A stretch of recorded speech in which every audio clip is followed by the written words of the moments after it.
Assalamualaikum warahmatullahi wabarakatuh. Halo anak-anak, bagaimana kabar kalian hari ini? Semoga kita semua selalu dalam keadaan sehat ya. Nah, sebelum kita mulai pembelajaran, mari kita berdoa terlebih dahulu. Berdoa, mulai. Selesai. Nah, anak-anak jangan lupa untuk menyiapkan alat tulis yang diperlukan untuk belajar ya. Sudah siap kan untuk belajar hari ini? Mari kita belajar. Hari ini kita akan belajar tema 5, pengalamanku, subtema 3, pengalamanku di tempat bermain, pembelajaran 1. Ini adalah tujuan pembelajaran kita pada hari ini. Nah, anak-anak, Ibu ingin tanya, pernahkah kalian melakukan kesalahan kepada teman kalian? Nah, ketika kalian melakukan kesalahan kepada teman kalian, apa yang kalian lakukan? Benar sekali, kita harus meminta maaf kepada teman kita. Ungkapan permintaan maaf itu digunakan apabila kita telah melakukan kesalahan atau sebagai bentuk kesopanan terhadap orang lain. Ungkapan permintaan maaf ditandai dengan kata maaf. Lalu, bagaimana cara mengungkapkan maaf kepada orang lain?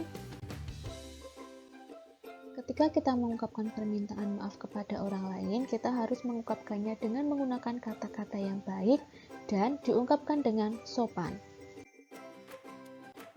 Nah, di sini Ibu memiliki 3 contoh ungkapan permintaan maaf. Ada Andi, ada Ani, dan juga ada Udin.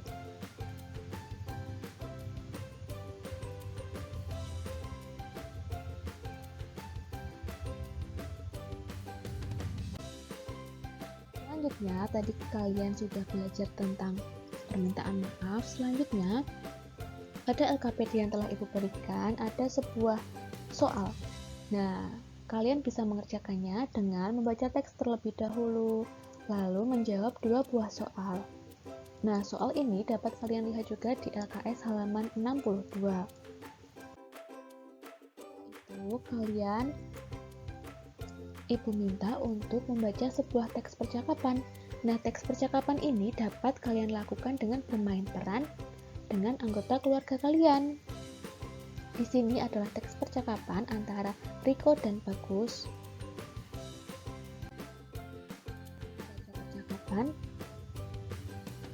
Jawablah 3 pertanyaan ini. 3 pertanyaan ini telah Ibu tuliskan pada LKPD yang sudah Ibu kirimkan di Google Classroom.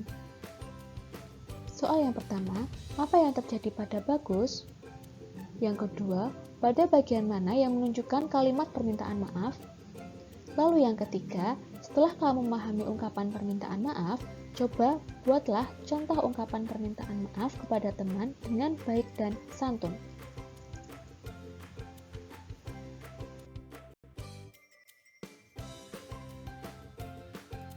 Anak-anak, tahukah kalian panjang benda-benda di sekitar kalian? Bagaimana cara mengetahui mana benda yang paling panjang dan paling pendek? Pernahkah kamu mengukur benda-benda di sekitarmu? Benda apa yang dapat digunakan untuk mengukur panjang benda? Benda apa ya anak-anak? Benda apa yang biasa kalian gunakan untuk mengukur panjang suatu benda? Alat ukur panjang.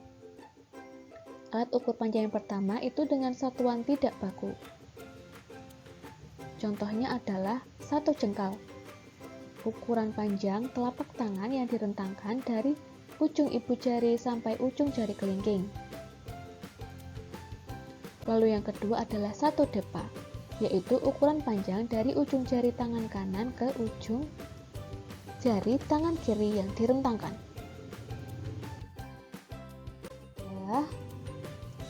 Satu langkah, yaitu ukuran panjang yang diukur melalui 1 langkah kaki. Lalu yang terakhir adalah tali, yaitu ukuran panjang yang diukur dengan suatu tali dengan panjang tertentu. Dengan satuan baku, yaitu satuan panjang yang baku diukur menggunakan alat ukur.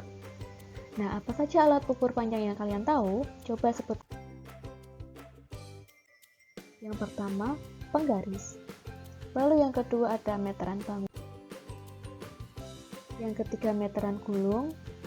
Yang keempat meteran pita. Lalu yang terakhir adalah jam. Nah, cara melakukan pengukuran panjang benda yang baik dan benar. Yang pertama, letakkan benda yang akan diukur pada tepi skala mistar atau penggaris. Lalu yang kedua, pastikan bahwa benda telah sejajar dengan mistar. Lalu yang ketiga, ujung benda tepat berada di angka 0. Lalu yang keempat, baca skala pada mistar yang terletak di ujung lain benda. Angka tersebut menunjukkan panjang benda yang diukur. Nah, perhatikan garis merah.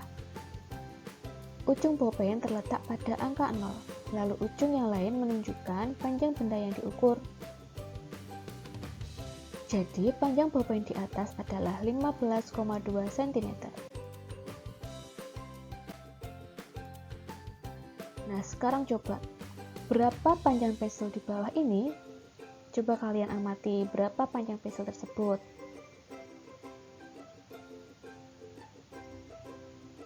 Jawabannya adalah 8,1 cm.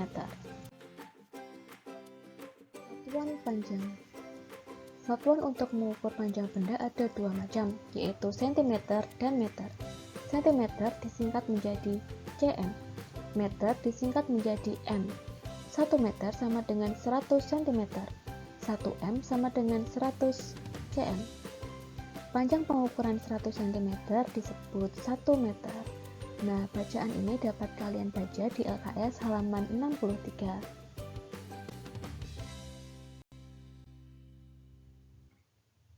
Mengubah satuan panjang.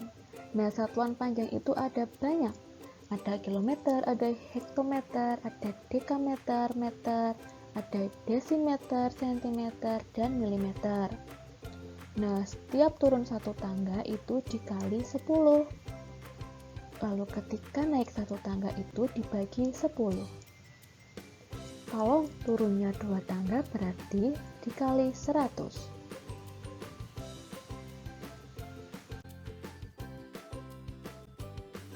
Namun hari ini kita akan belajar tentang dua satuan panjang, yaitu meter dan sentimeter. Nah, di sini ada sebuah soal, yaitu Benny mengukur panjang lemari 2 meter. Berapa panjang lemari dalam sentimeter?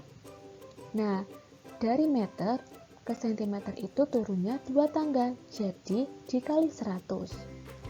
Panjang lemari Benny adalah 2 meter. Jadi 2 dikali 100 sama dengan 200 cm. Jadi 2 meter sama dengan 200 cm. Contoh mengubah satuan panjang meter ke sentimeter. Dewi mengukur tepi meja belajarnya. Dewi mengukurnya dengan meteran. Panjang meja belajarnya adalah 1 meter atau 1 m. Nah, ini adalah contoh gambar meja belajar Dewi yang panjangnya 1 meter. Dijadikan menjadi sentimeter, berarti dari meter ke sentimeter turun 2 tangga, berarti dikali 100. 1 kali 100 sama dengan 100 cm. Cara lainnya yaitu dengan menambahkan 2 buah angka 0 di belakang angka.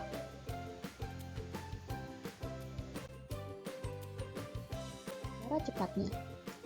Ini adalah sebuah contoh soalnya. Ayah Ani mengukur panjang halaman rumah yaitu 7 meter. Berapa ukuran panjang bila diubah dalam sentimeter? 7 meter sama dengan titik-titik sentimeter. Turun 2 tangga dikali 100. Jadi 7 dikali 100 sama dengan 700 cm. Nah, cara cepatnya adalah dengan menambahkan 2 angka 0 di belakang angka. Jadi, menambahkan 0 dan 0 di belakang angka 7 menjadi 700 cm. Contoh mengubah satuan panjang dari meter ke sentimeter. Nah, bagaimana jika angka-angka itu ada komanya, Bu? Nah, di sini contohnya adalah 0,55 meter sama dengan titik-titik sentimeter. Nah, karena turunnya itu 2 tangga, jadi dikali 100. 0,55 dikali 100 sama dengan 55 cm. Cara cepatnya dengan yang pertama, geser ke belakang tanda komanya. Digeser ke belakang 1 kali, itu artinya dikali 10. Geser lagi ke belakang tanda komanya, digeser ke belakang 2 kali, artinya dikali 100. 0,55 sama dengan 55. Jadi, ketika mengubah dari meter ke sentimeter, tanda komanya bergeser ke belakang 2 kali. Contoh mengubah satuan panjang cm ke meter. Dewi mengukur panjang kursi belajarnya. Dewi mengukurnya dengan penggaris. Panjang kursi belajarnya adalah 30 cm. Bagaimana mengubah ke meter? Nah, ini adalah contoh kursi Dewi, 30 cm. Karena naiknya 2 tangga dari cm ke meter, maka dibagi 100. Jadi 0,30 meter.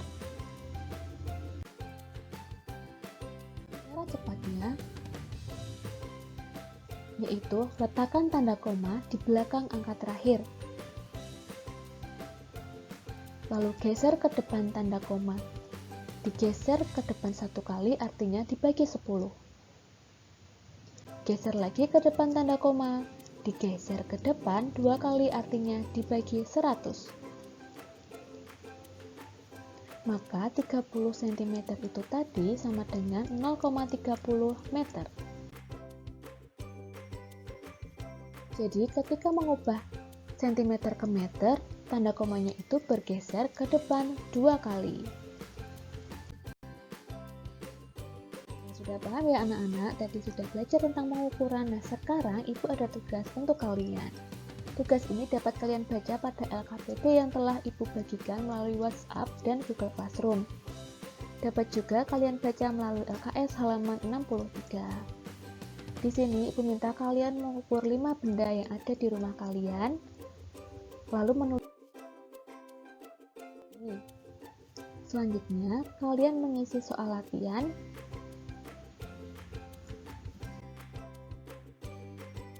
Kalian mengisi soal latihan evaluasi. Nah, soal latihan evaluasi ini dimaksudkan agar kalian lebih memahami materi yang telah kita pelajari pada hari ini. Terima kasih.